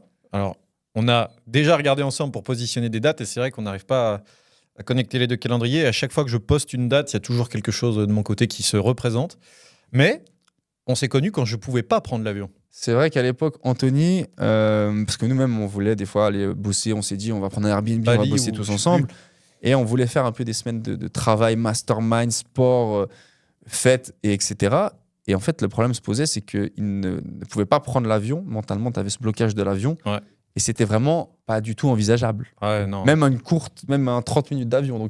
Donc c'était vrai que ça nous bloquait pas mal et on essayait vraiment de te pousser à ça. Et à l'époque aussi, vestimentairement parlant, alors J'ai pas dit qu'il y a eu une amélioration. Ça va, mais t'étais dans ton truc. Et c'est vrai qu'on lui achetait des trucs basiques, hein, un jeans, une petite paire de chaussures et un t-shirt oversize, des trucs basiques, mais qu'il fallait dans ta collection et que tu n'avais pas encore. Donc on était sur déjà un peu cette intention. Sur 2-3 jours. Mais on va y retourner à Marbella, on pourra documenter. De toute façon, si on fait du contenu sur YouTube, ça permettra de... Et d'ailleurs, d'ici là, je pense qu'on aura un studio de podcast comme il se doit aussi là-bas. Donc, on pourra aussi créer du contenu. Parce qu'il y a une équipe aussi là, qui a commencé de te rejoindre progressivement. Alors là, cet été, si tu veux, j'ai travaillé avec Terry. Terry, c'est quand j'ai mis une annonce, à un moment donné, je cherchais un créateur de contenu. Parce que moi-même, étant dans ce domaine, te filmer toi-même en vlog, etc., ça passe. Mais il y a des moments où c'est quand même lourd de se filmer soi-même, d'avoir un trépied, selon quoi t'aimes. En fait, quand t'aimes dans la vidéo, t'aimes les beaux mouvements. Ouais. Les trucs. Donc, il faut un mec qui filme, en fait. Donc, j'ai recherché un créateur de contenu parce que pour moi, le futur, c'est d'avoir à temps plein une personne qui te suit dans ta vie à travers les médias. J'ai fait cette réflexion récemment sur un podcast aussi, et 100%.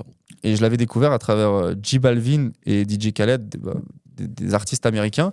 Je me rendais compte que les mecs, peu importe où ils vont, ils ont un mec qui les filme dans tout ce qu'ils font.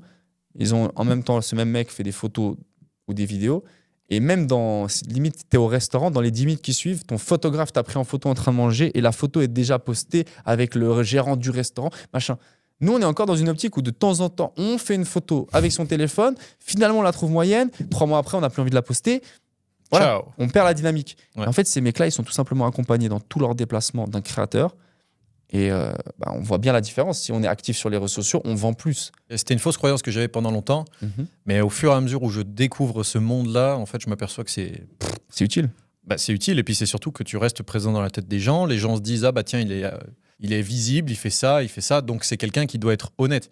Et ça veut pas dire qu'on est escroc. Ça veut juste dire que certains escrocs aussi le réutilisent et paraissent honnêtes au travers des réseaux sociaux et que c'est à double tranchant. Mais ouais, pour moi, c'était hyper important. Et donc, pendant 6 mois, j'ai pris une personne qui travaillait super bien. On faisait des contenus pour ma femme, on faisait des contenus pour le sport, on faisait des contenus podcast avec mes clients aussi pour filmer l'expérience client. Quand il vient une semaine, il est filmé aussi. Il a des photos aussi, on faisait chaque fois des shootings.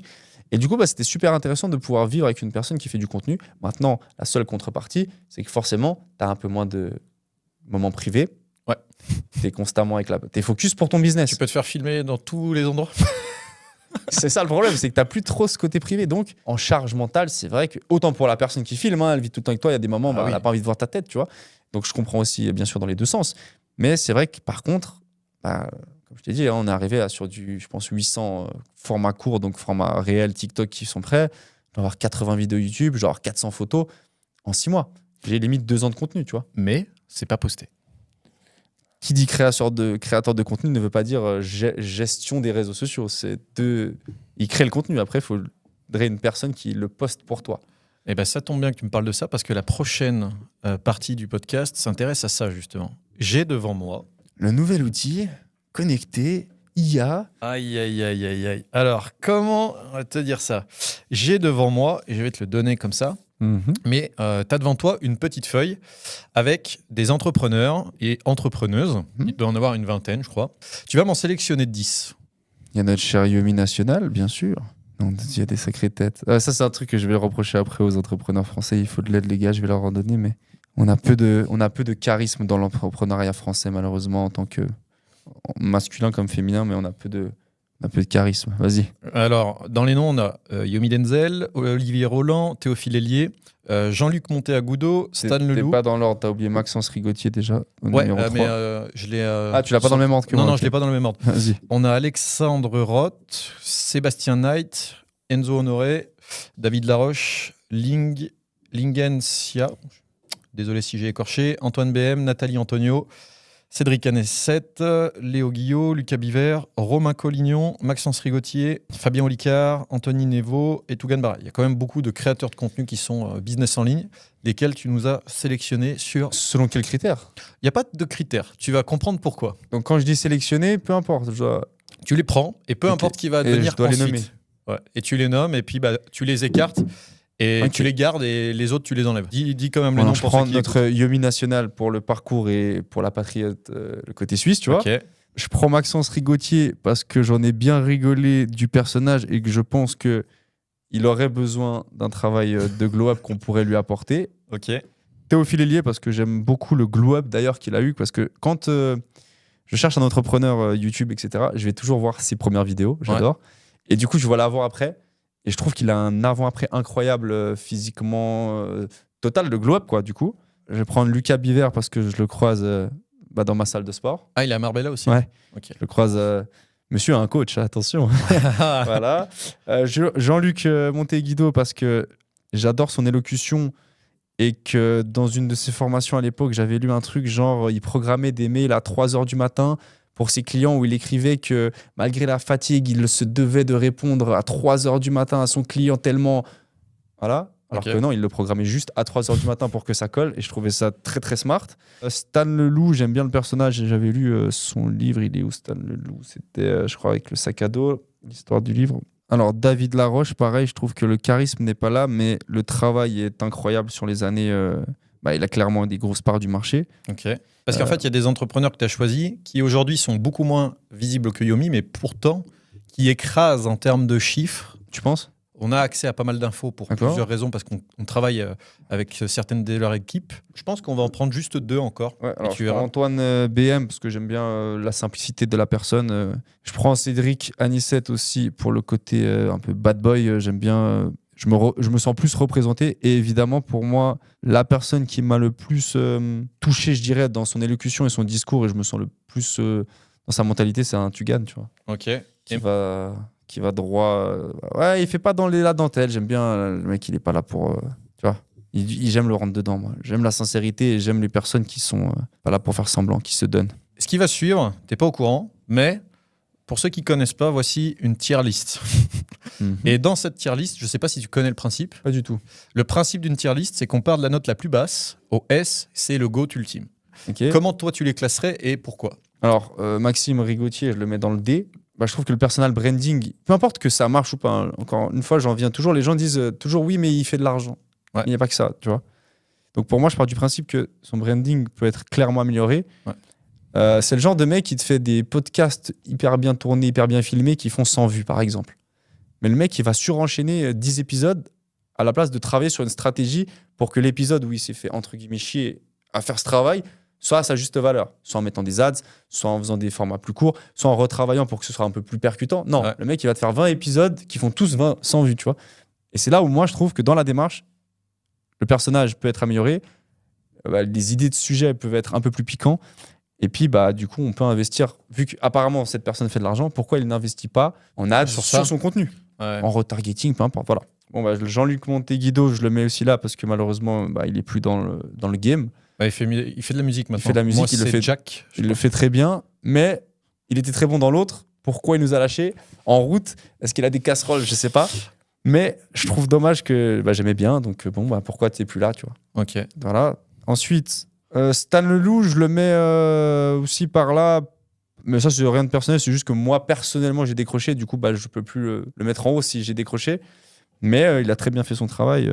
Mais pareil, tu vois, moi, si tu veux, je suis du milieu un peu hip-hop, un peu traîné dehors, bande de copains, tout ça. Du coup, on a, on va dire, un type de langage, un type de faire et des relations qui sont un peu moins scolaires, bon enfant, machin. Donc, on se reconnaît pas forcément ces personnes-là Dans ce qui qu'il sont fait, toujours en costard, etc., qui parlent très, très bien. Voilà, on n'a pas les mêmes codes. Et du coup, forcément, après, on s'identifie à des personnes en fonction du milieu dont l'on venait, tu vois. Mais c'est très personnel. C'est pas par rapport au parcours du mec, c'est par rapport à moi-même. Hein. David Laroche, je vais le mettre dans le C. Il est un peu plus au-dessus parce que, en termes de qualité et de durée, c'est incroyable et que ça fonctionne. Mais je me ressens pas dans son discours. On dirait qu'il y a un prompt. C'est trop robot, tu vois. C'est trop. J'ai besoin de dire ça à tel moment. Il faut que je calcule. Ah ouais. J'ai Moins pas- d'authenticité. Ouais. Alors pour moi, je le ressens comme ça, tu vois. Ok. Je ressens pas le vécu de la personne. Il n'y a pas eu le combat, tu vois. Et moi, j'ai besoin de. Si vous regardez la vidéo, Non, après, ils vont pas le prendre mal, tu vois, tranquille. C'est juste qu'eux-mêmes ne seront pas, à l'inverse, ne se reconnaîtront peut-être pas dans ma façon de parler, mes tatous, la personne, tu vois, la personne elle-même. Ça fonctionne de ton milieu, etc. Je vais mettre. Putain, j'ai un trou. c'est Antoine. Antoine BM, parce que il manque de peps, manque de patates. Tu vois, Dans quel sens tu veux dire? ça manque d'excitation. Certes, t'as réussi, mais vends-moi du rêve à un moment donné. Vends-moi même dans les vlogs, ouais, je vais là-bas, ouais, je vais acheter mon château. Tu vois, la différence de façon de fêter l'achat d'un château, la différence, c'est là dans moi, je me reconnais, tu vois, j'ai besoin de cette excitation. On dirait qu'il a toujours eu ça, en fait. Quand tu passes des paliers, il faut que ça se ressente dans ton énergie que, waouh, c'est incroyable. Le mec, on dirait, il a acheté une baguette à la boulangerie, tu vois. Et c'est ça, en fait, que moi, j'ai besoin, c'est de ressentir cette excitation et ça manque d'émotion dans la personne. Ouais. Après, moi, j'ai un principe tout simple là-dessus, c'est que dans la vie, pour moi, je trouve, il y a les kiffeurs, les plans-plans Ouais. et les baisers. Les kiffeurs, c'est les mecs qui kiffent la vie, qui sont obligés de le montrer. Mhm. Les plans-plans, c'est les mecs qui ont les ressources, mais qui arrivent à kiffer sans forcément en faire, pas en faire des caisses non plus, mais à devoir le présenter à la terre entière. Et les baisers, c'est ceux qui ont tout ça, mais qui se sentent obligés de niquer tout le monde à chaque fois qu'ils réussissent quelque chose. Ah, les baisers, c'est pas ceux qui ont accès à la jante féminine, c'est ceux qui descendent les autres. Ouais. Ok. C'est deux connotations. Deux connotations. Ok. Après, je vais mettre en B Lucas Biver, parce que j'aime bien, mais il a aussi ce côté très gentillet, qui moi me correspond pas. J'aime bien les bad boys dans la démarche. Mais lui, il dégage vraiment le personnage. Il est comme ça. C'est pas, il joue un rôle. Non, bien sûr, mais il a ce côté trop gentil. Ok. Et moi, ça me percutera moins. Du coup, c'est aussi pour ça que je l'ai sélectionné, c'est que je le mets dans les bons, pour la constance, pour le travail. Je le croise à la salle, donc on a les mêmes codes, il s'entraîne, je kiffe, tu vois. Mais voilà, c'est juste ça. Ensuite, là, on commence à rapprocher des bons. Je vais mettre Cédric Anissette dans le A. Parce que Cédric, j'aime bien sa façon de parler. Tu sens que le mec écoute le même type de musique que moi. Tu sens, il a ce côté des îles, tu vois. Il aime le soleil, comme moi, les palmiers, les trucs. Et puis il est là depuis longtemps, quoi.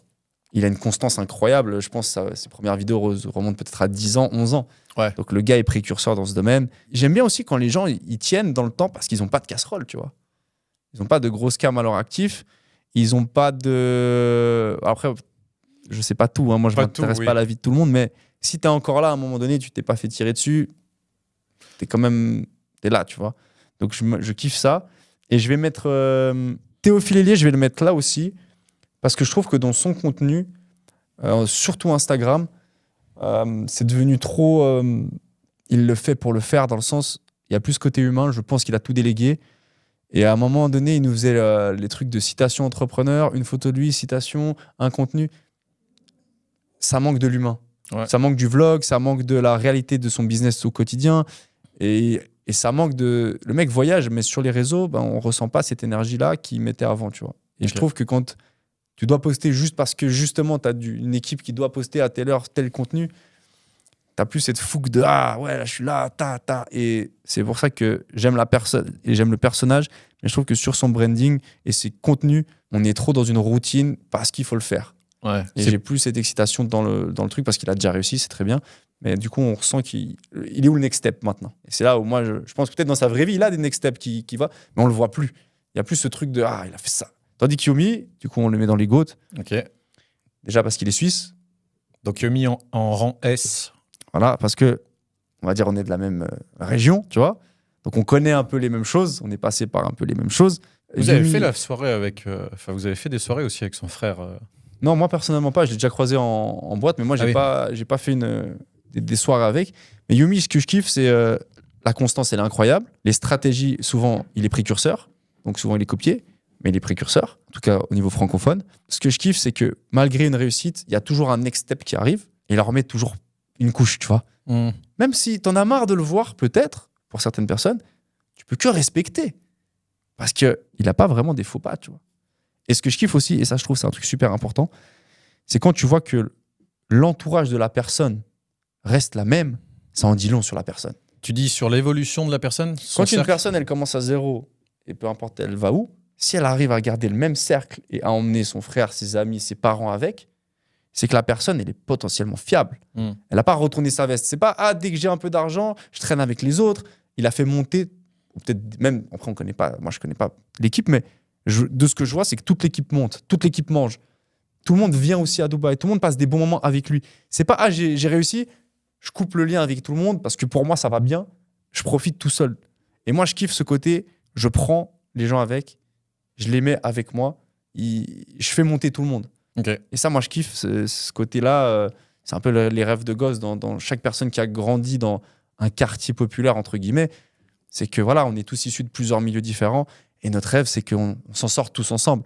Malheureusement, c'est rarement le cas. Mais j'aime qu'une personne comme ça me vende ce format-là, que je vois son frère auprès de ses côtés, je vois les mêmes amis des premières vidéos, je vois les parents qui reçoivent des cadeaux. Ça me fait kiffer. Ok. Et du coup, Tougan aussi sur la S. Et Tougan, c'est pour la personne qu'il est. Je le trouve trop vrai, je le trouve trop sincère. Il n'a pas besoin de feux d'artifice, il n'a pas besoin de lambeaux, il n'a pas besoin de vidéos léchées qualitatives. C'est que la personne elle-même et son discours. Et je trouve que le mec, il est prenant, il te rentre dedans, il a l'air sincère, il est vrai. Il n'hésite pas à insulter les gens, entre guillemets, quand ils ont besoin d'être secoués. Et je pense qu'il faut arrêter de prendre des pincettes, les mecs. Il faut les réveiller, tu vois. Et lui, il est dans le rentre dedans. Et j'aime ce discours vrai et sincère de rentre dedans, ouais, on va droit au but, quoi. On arrête de faire du bullshit, quoi, tu vois. Donc voilà pourquoi je le mets dans le top. Et je trouve que ces produits, il a une expertise réelle. T'as vu, il y a beaucoup d'entrepreneurs, ils sont bons pour ramener du trafic, mais c'est des produits bateaux. Comment changer son mindset? Comment réussir en 10 étapes? Lui, le mec, il sait faire un tunnel de vente, il sait faire du copywriting, il sait installer un pixel, il sait faire des ads, il sait faire du clocking, bon, ça devient complexe sur des ads Google bizarres, des trucs de black hat. Ok, c'est un pirate. Le mec, il a navigué dans les eaux troubles. Et moi, j'aime ça. C'est que le mec, il a une réelle expertise du domaine qu'il vend. C'est pas juste, il a dit, le copywriting, ça a l'air à la mode. Ok, je vais vite voir ce qui se passe. Je vais copier en français et tenez les gars.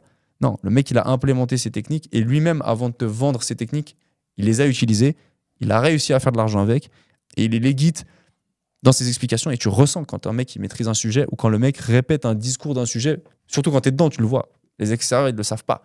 Et nous, on ressent que le mec, il est bon, tu vois. Et où se placerait un Jean Caisse maintenant sur cette tier list?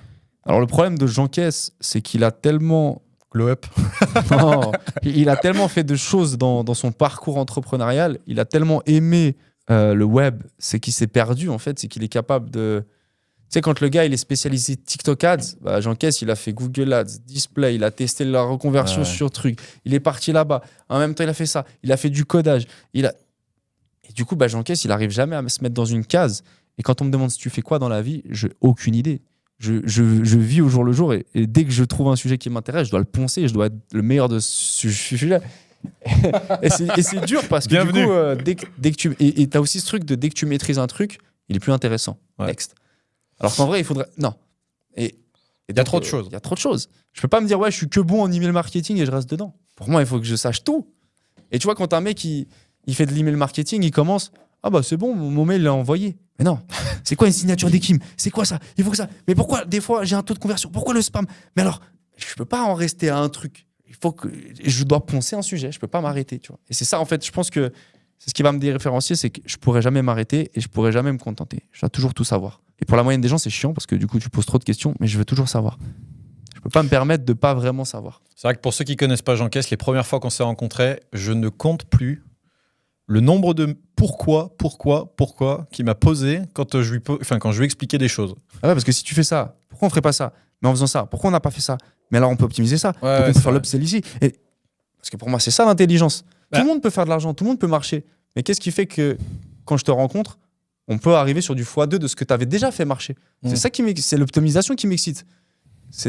Et c'est ça au final avec le glow up aussi. C'est pas ouais, c'est bon, j'ai fait mes dents. Ouais, c'est bon, j'ai fait un peu de sport. Il n'y a jamais d'arrêt. Et dans le business, pour moi, c'est pareil. Il n'y a jamais un moment où tu es ni le meilleur, où tu as la meilleure optimisation. Il y aura toujours quelque chose à faire. Quand les gens disent mais pourquoi je toucherai mon ads? Elle marche. Parce que tu peux en tester 10 en parallèle et encore trouver une qui marche mieux. Et même celle qui marche, au bout d'un temps, elle va outdater, elle va plus marcher, elle va s'essouffler.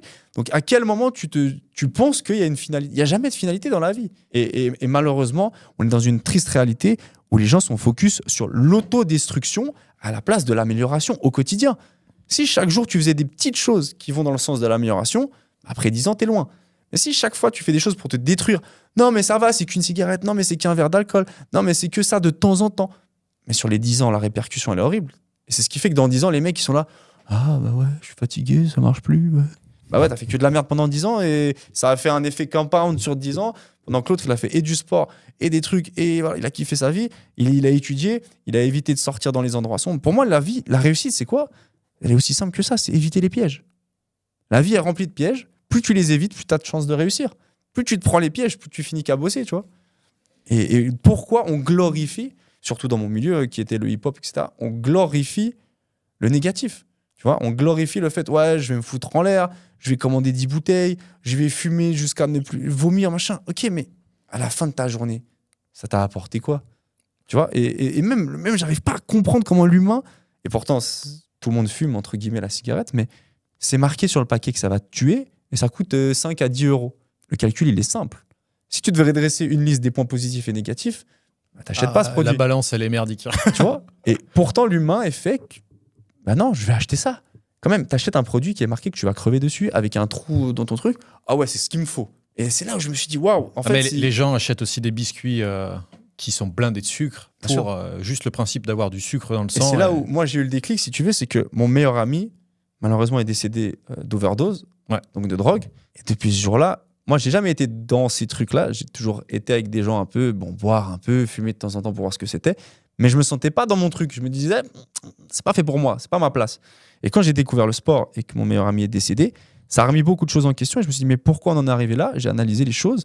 Malheureusement, entre guillemets, c'est beaucoup de gens qui sont dans cette pseudo-forme de dépression chez nous. C'est aussi pour ça que j'ai quitté. Mais c'est que je trouve que c'est pas la faute des gens, c'est qu'il y a une ambiance négatives entre la météo, le travail, les dépressions, les machins, les relations. Dans nos villes, c'est sombre ce qui s'y passe. Ouais. Donc on a besoin de décompresser. Pas tout le monde a ce qu'on a, nous, une forme de passion qui te permet de, voilà, ou de sport ou autre. Et donc malheureusement, beaucoup de gens sont voués à ça et à rentrer dans ça. Une fois que tu rentres dedans, bien sûr, c'est dur d'en sortir, malheureusement. Et moi, quand j'ai vu ce truc-là, j'ai eu un déclic. J'ai dit, mais pourquoi on se fait du mal, en fait? Pourquoi on va pas chercher l'inverse? À chaque fois qu'on peut, on essaie de... on va au soleil. On prend un billet d'avion. On va manger quelque chose qui nous fait plaisir. On fait du sport, on fait une bonne session avec un ami. On parle de business au lieu de parler de négativité, d'embrouille, de problèmes. Et une fois que tu mets ça dans ta vie, tout va bien. Mais c'est tellement pas dans la moyenne des gens que c'est tellement dur qu'on pense qu'on est différent et qu'on est peut-être, des fois, on n'est pas à notre place. Et c'est pour ça que j'invite tout le monde à rencontrer des gens qui ont les mêmes valeurs et qui vont dans les mêmes objectifs, parce que sinon, on devient fou. Parce qu'on pense que c'est nous qui faisons des fois faux. Des fois, c'est juste l'environnement qui n'est pas le bon, tout simplement aussi. Hein. Et plus tu filtres tes relations, plus tu laisses la possibilité aussi d'en faire des nouvelles. Et typiquement, quand vous vous inscrivez dans une salle de sport, peut-être tu vas rencontrer des gens qui sont un peu plus dans ta démarche, plus sains, qui dit meilleur fonctionnement du cerveau, et donc des meilleurs choix aussi. Parce que forcément, sous drogue et alcool, tu fais généralement des moins bons choix. Donc, à un moment donné, on en revient à ça, c'est l'auto-sabotage. Pourquoi au quotidien, tu fais des actions qui vont te couler toi-même? Ton but, c'est de réussir, non? Tu veux réussir financièrement, tu veux réussir dans ton couple, tu veux réussir dans ta vie. Pourquoi tu vas dans les pièges? Tu sais que c'est des pièges. Je te propose une action, là. Action. D'auto-sabotage. Allez. On arrive à la période, pour finir tranquille, c'est la partie gingembre. On va bander dur. Hein. Dieu merci, tout marche bien. Le sport, le soleil, ça aide, les gars. Si vous voulez être bon dans ce domaine... putain. Je te présente ma nouvelle copine. Elle s'appelle Ginber.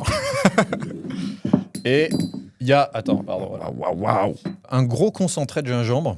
L'avantage, c'est que il faut un petit shot à peu près qui équivaut à la moitié, tu vois. Et en fait, ici, dans le podcast, on a pour habitude de laisser l'invité se servir son gingembre. Il faut que tu le remplisses à la moitié. Tu sens directement que tu vas passer un bon moment. Alors, j'espère juste que tu vas pas être non plus allergique. Ça va bien se passer. Ce qui serait un peu compliqué. Parce que après, ça ferait le meilleur podcast peut-être sur la chaîne, tu vois. On va faire des vues. Donc, voilà. Le principe, c'est que moi, je bois ça tous les matins. Parce que dans le temps, c'est léger, on manque encore un petit peu, voilà, stop. Et puis, pareil pour moi, hein, évidemment. Et en fait, tous les matins, ça te fortifie et ça te permet d'avoir un bon système immunitaire, mais après, bien évidemment, à consommer. Ça améliore aussi tes rapports sexuels, ou en tout cas ton envie à en avoir. Quand tu vas en prendre juste une simple petite lichée, tu vas comprendre. Mais en fait, il faut de la boire en totalité, et après, je te poserai une question. Donc là, il faut la boire cul sec. C'est un shot, en entier. Il n'y a pas de pause. Non. Non, de Dieu. À la tienne. Hein. Santé. Oh putain.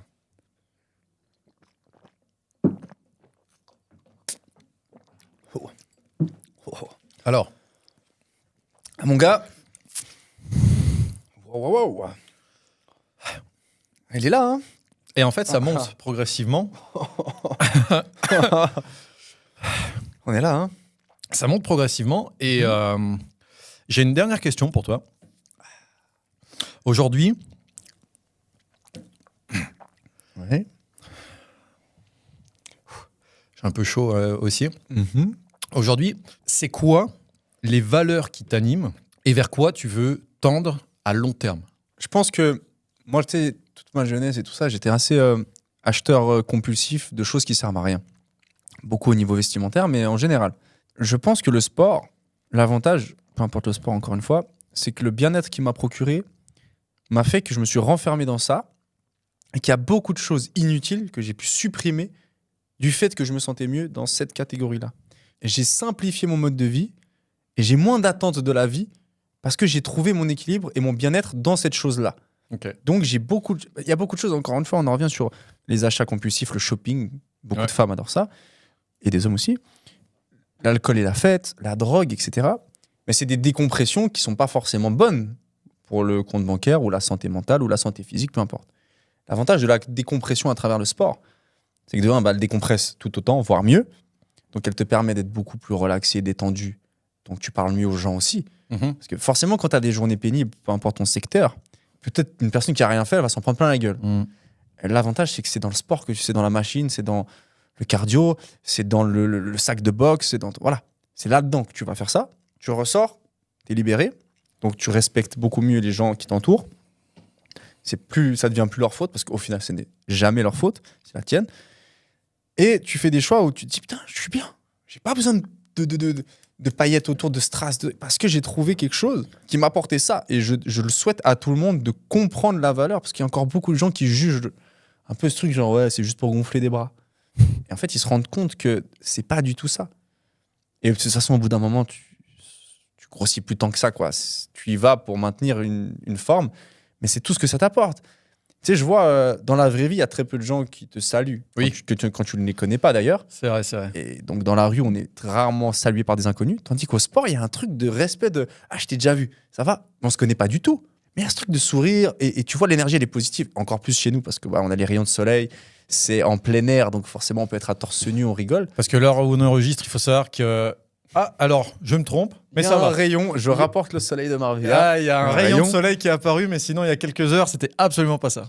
Et donc, j'essaie vraiment aux gens d'inculquer les valeurs sportives et tout ce bien-être, tu vois, que ça peut apporter.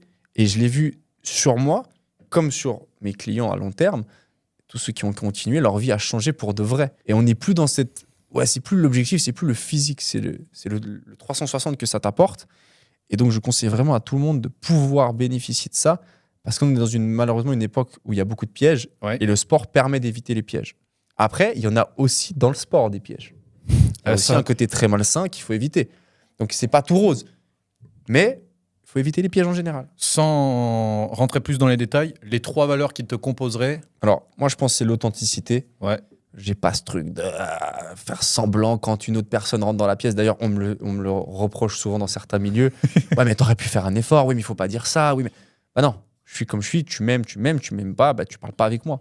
Mais je vais jamais te dire ah non, ça va. T'as pas trop pris de poids. Mais bien sûr, t'as pris du poids. T'as pris 30 kilos. Ah, mais on m'avait jamais dit. Bah donc, t'es entouré de personnes qui ne sont pas sincères.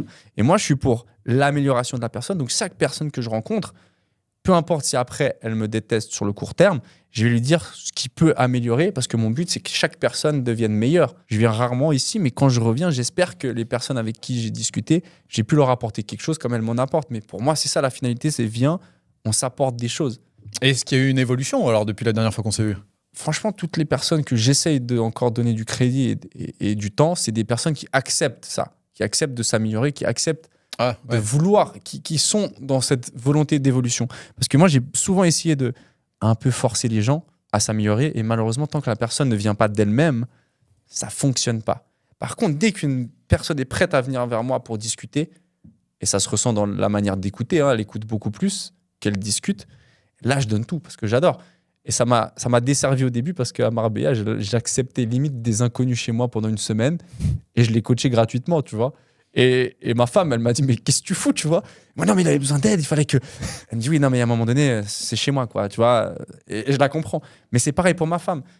Quand je la vois au sport, je peux pas il faut que je sois derrière elle. Une de plus, machin. Parce que je peux pas la laisser à cette 10 répétitions si elle pouvait en faire 12. J'ai besoin de sentir cette évolution auprès des gens qui m'entourent. J'aurais toujours, dans un idéal, aimé que quelqu'un le fasse pour moi. C'est très rare que les gens m'ont poussé. Et je remercie le peu de gens qui l'ont fait. Mais c'est vrai que quand j'ai des coups de down, j'ai très peu de gens pour me remonter. Et heureusement, j'ai su en trouver. Donc, je sais comment me ressourcer. Mais moi, j'ai envie de donner au maximum de gens cette énergie positive, si tu veux, parce que c'est ce qui m'a permis de, moi, évoluer et changer de vie. Donc, ouais, mes valeurs, ce serait ça, la sincérité et pousser au max les gens. Et puis, à un moment donné, faites pas les choses juste pour l'argent.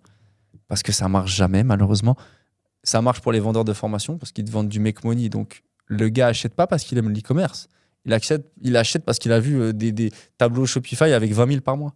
Ouais, mais c'est pas comme ça que tu réussis. C'est parce que tu dois être passionné par ce que tu fais.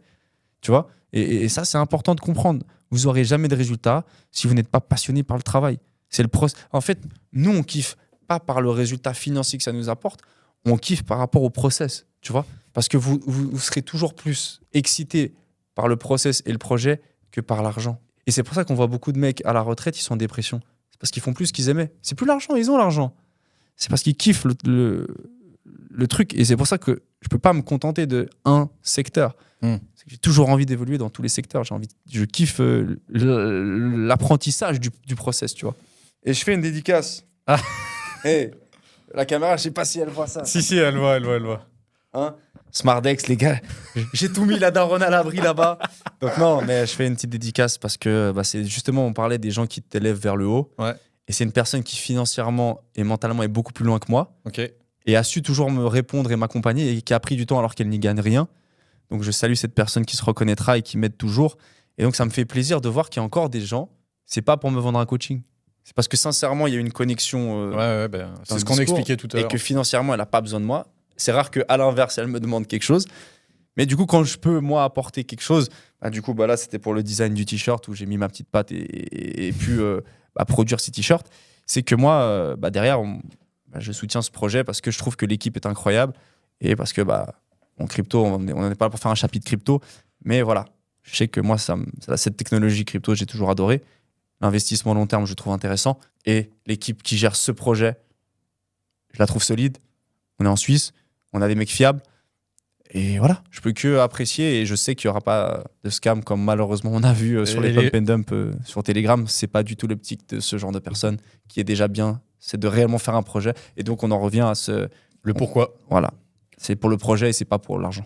Et en tout cas, merci beaucoup d'être venu. Vraiment, ça m'a fait super plaisir. Merci, on va se boire du thé et tu vas être mal le lendemain, voilà. Et oui, et maintenant on va aller tranquillement déjeuner. Et puis c'était vraiment sympa de se voir après aussi longtemps. Et la prochaine fois, c'est à Marbella, les gars, vous êtes témoins parce qu'il va venir faire du sport et regarder les jolies filles en plein air. Oh putain, là cette fois-ci, je suis cul, je peux y aller. Voilà. Bon, en tout cas, merci encore. On se dit à très vite. Tous les liens pour le retrouver seront dans la description. Et comme d'habitude, si vous avez apprécié tout ça et que vous en voulez encore plus ou que vous avez d'autres idées d'invités, laissez-nous les infos directement dans la description. On lit avec tous vos commentaires. À très bientôt. Je fais une dédicace à mon chien aussi. Si, regarde, comment il s'appelle ? Kenzo. Ah oui, c'est vrai. Ciao Kenzo et à plus. Ciao. Wow. C'est bon. Faut vraiment que j'aille pisser maintenant. Par contre, t'aurais dû appuyer sur REC quand même depuis le temps.